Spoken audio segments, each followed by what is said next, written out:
All right, everyone. So the gamer wrote an article titled, "It Seems Christmas Has Done Little to Revive Battlefield 6 and Black Ops 7's Player Counts." So we're going to read from the article. Both titles have been on deep discount and it seems to have little impact. As of this writing, 70,527 players are actively playing Battlefield 6, up from the mid 40,000s that the game had been dipping into just a few days before. Its 24-hour peak sits at 99,369, a far cry from the all-time peak of 747,440 players that showed up at launch. So that's Battlefield, right? Basically, they're saying, okay, the peak all-time was 747,440, and the 24-hour peak, right, around Christmas here is 99,000. So that shows you a little bit of kind of the decline, which some of that is bound to happen.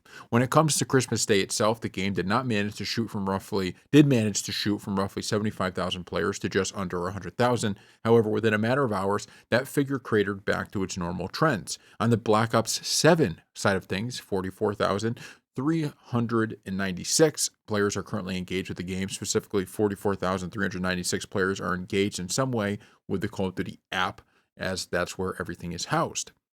It's unclear just how much of that is on Black Ops 7, but given the poor reviews, it's safe to say not a ton.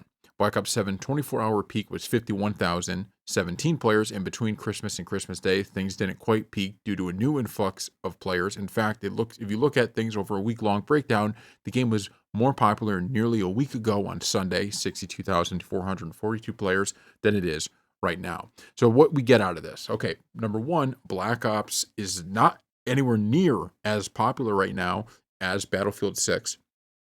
On top of that, neither game has been able to really reach any sort of high, right, in terms of where they were at launch, but that's not shocking. Like, I think if you look at Battlefield's player numbers, what you get is, okay, it's not, great numbers necessarily, but nothing crazy, right? You expect that the peak of Battlefield of 700,000 was not going to be something that's held over through the months.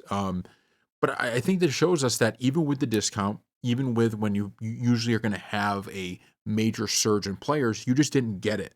And once again, this is Steam, right? So maybe there was a larger surge on the Xbox and the PlayStation. All of that could be true. But to me, at least, because I will say this, most people who I think are getting this game on Christmas are most likely going to be younger, right? And my guess is, I don't have the data on this, but I'm just speculating. My guess is the younger the person, the less likely they are to be gaming on a PC and more likely on a console. So I think there's a realm in which these numbers are a little bit misleading on both accounts. With that being said, I think what this is a further evidence, right? And further point to say these games just don't have the relevance culturally that they once had.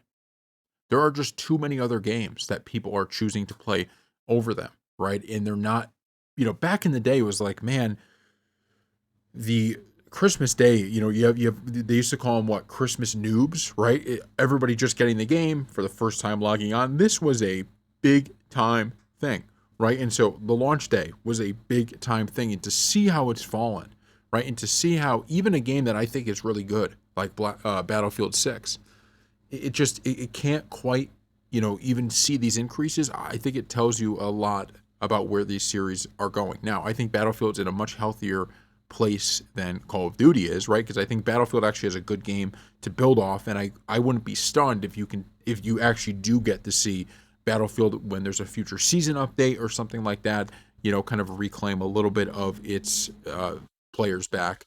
But for Black Ops, I just don't think there's enough. And look, Black Ops 7 is not a bad game. Okay, I don't think it's a bad game. Just to be clear, I play it. I think it's fun. I got no problem with it.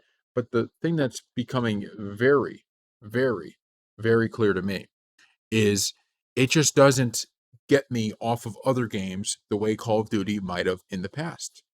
Simply put, right? It doesn't get me to play, oh, I gotta play Call of Duty. It's one of those things that when I'm doing all my, stuff I have to do for YouTube, for different channels and stuff like this, as we're growing this, I have to decide, am I gonna take some time out of it to play some Battlefield or play some Call of Duty? And the answer to that so far has been, when I'm free, I'll do it, but it's not enough to get me to go, that's something that's on top of my list. And I think that's sad because back in the day, man, it would keep me on there, right? And I think that tells you a lot about what's actually happening here even with the steep discount, right? There are big discounts people are getting right now for this game.